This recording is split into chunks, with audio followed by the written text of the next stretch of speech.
Hey everyone, Jason here, digital marketing consultant, and in this conversion optimization rate guide, you're going to get 7 proven tactics for increasing your conversions across your website and your sales funnel. So timestamp table of contents in the description, along with some other helpful links and playlists I'll be referencing as we go through this guide. Now, as we dive in here, there is something that's very important with conversion optimization, and that is you should focus on your lead generation and sales process, not trying to optimize your blog or your homepage when you're just getting started. So leave your blog and homepage alone for now. We're just going to focus on those key elements on your site that are actually responsible for driving new customers to your business. So with that, let's go ahead and jump into the very first tactic we have, which is split testing. Now, this is pretty much the foundation of any conversion optimization rate process, and all split testing is trying version A and version B and seeing which one performs better. Now, when it comes to split testing, there are 2 really important rules. Rule number 1 is always test one element at a time, and rule number 2 is make big split tests. Now, to compile these 2 rules into one, you're pretty much going to want to test your headlines. So if you're looking at your ads, your landing pages, your squeeze pages, your sales pages, you're going to be testing those headlines. All of those headlines are the very first thing you should be split testing. You'll try one variation and then another variation, and you want to make those headlines as different as possible, not just changing a word or two, completely changing the headline. This is going to allow you to get to the best conversion rate possible. And so just take a look at this diagram as an example. If you try headline number 1 and headline number 2, and they are a big difference, one's going to perform significantly better than the other one. And you're eventually just going to run A/B split tests until you get as close as you can to the center being the perfect headline or the perfect landing page ad or whatever you're split testing. Now, I know that's a very basic example, but just keep that in mind as you run through your split test, because if you started with number 1 and then 1.1, it's going to take you a lot longer to get to that ideal center than if you make big split tests and you take giant steps towards what's going to be the best headline for you. So the second tactic we have here is going to be track everything, right? So what isn't tracked can't be measured, and of course what isn't measured cannot be improved. Now, there are a lot of different advanced things you can do to track where your traffic is coming from and how people interact with your website, but the simplest and lowest cost solution is going to be Google Analytics. So chances are you've clicked on a link before and you've seen a URL that looks something like this, where there's a bunch of extra text after it and you just have no idea what's going on. Well, this is actually something called a UTM link. And when we break it down, you can actually see there are 5 elements to a UTM link. I won't go into super detail here, but what is really important is right after you set up your split test with whatever part of your lead generation or sales funnel process that's most important, you go ahead and start using UTM links. I'll link up in the cards and description to a full-blown video that walks you through exactly how to apply this. And when you do apply this, you'll be able to go into your Google Analytics and see down to the exact ad and video and traffic source that's getting you the best traffic, the most conversions, and of course, the most sales. It's incredibly powerful, and the best part, it is 100% free to set up. Now, once you're started your split testing and you're doing some link tracking, you're actually going to want to take it a step further, because you're going to start to see what traffic sources are working, and maybe more importantly, what traffic sources are not working.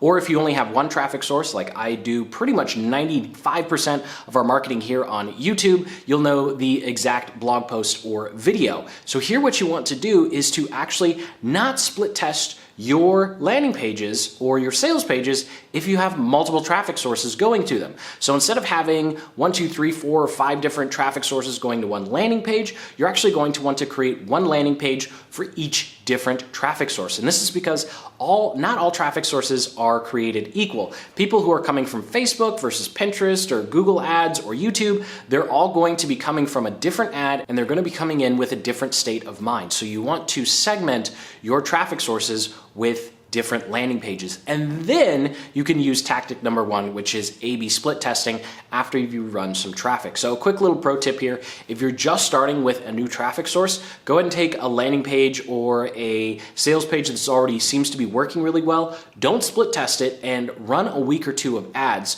So you can do all the split testing with your ads, and then once you have your ads, you kind of know what's working and what's not, then go ahead and start split testing the landing page. But if you split test your ads and the landing page at the same time, you're actually winding up split testing 2 variables, and it's going to become very, very difficult to know which ad and landing page combination is actually working, even if you're using UTM links. So the next tactic we have is, of course, waiting until we have statistical significance. And if you're just getting started as an entrepreneur or marketer, this is going to be arguably one of the hardest ones because you just sometimes have to be patient.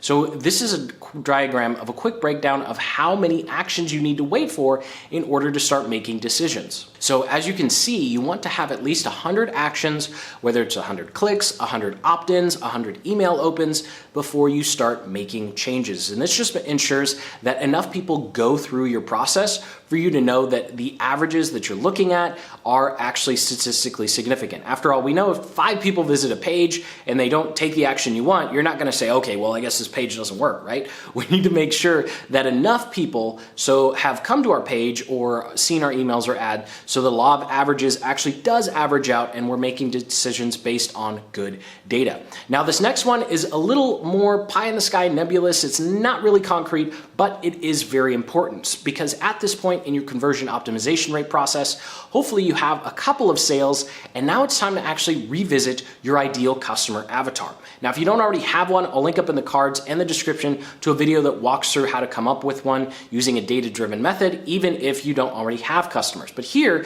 you want to make sure that the customers that you're getting or the people that are entering their name and email on your landing pages are the same people who you think you are attracting, right? Because hopefully when you first started your marketing, you came up with an idea of who you wanted to be your customer or who your ideal customer prospect was. Well, now we want to make sure during our conversion process, optimizing our conversion process, talking over myself, that the person that we think we're attracting is in fact the person that we are attracting.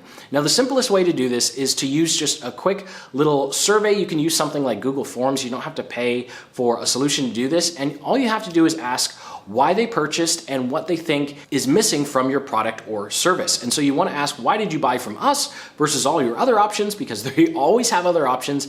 And then of course, number 2 is the second follow-up question is, what could we do to improve our product? So this is going to help you not only improve your products and services, but also better understand who your actual customers are so you can update your original ideal customer profile. And you might find, like we have with some of our clients, that the person we thought would find value in our product is completely different from the people who are actually buying. Now, tactic number 6 is going to be helpful if you're finding that you're not getting any conversions, whether that's leads or sales. And this is where you're going to want to actually start adding micro conversions. So I have 2 examples. We'll start with if you have a landing page that's not working. The very first thing that you would do before we get to number 7 is reduce the amount of information that you're asking for.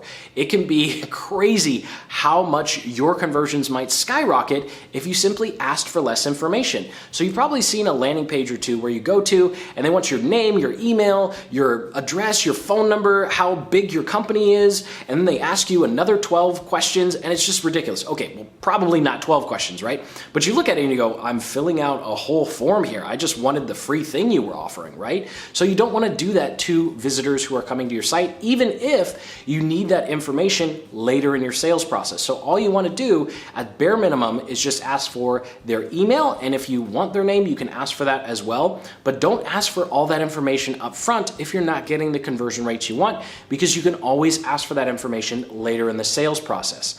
Now on the back end, if you're not making any sales, you might need to add more steps before you ask for that credit card information. So if you have some ads or you have some content that's driving directly to a sales page, you're not getting the conversions you want, you can simply add a landing page and a lead magnet in front of that. If you're not quite sure how to put together a landing page or what the heck a lead magnet actually is, I'll link up in the cards and the description to a video that goes through some lead magnet ideas and how to put that specific process together. But essentially what you want to do is increase the number of steps someone goes through before you ultimately ask for that credit card information. It might seem a little counterintuitive, but sometimes we just need to warm people up, and the more actions and micro steps they take, so also known as micro commitments, the more likely they are to actually go ahead with that purchase because they've taken so many baby steps as opposed to just taking that giant leap from ad to purchasing. Now, this last one is really the last thing that you want to do, and this is going to be using the Aida Framework to really supercharge and optimize your landing pages and sales pages. And AIDA stands for attention, interest, desire, and action. So what you want to do with your landing pages and your sales pages is, of course, grab attention, then create interest, build desire, and of course, finally, drive action.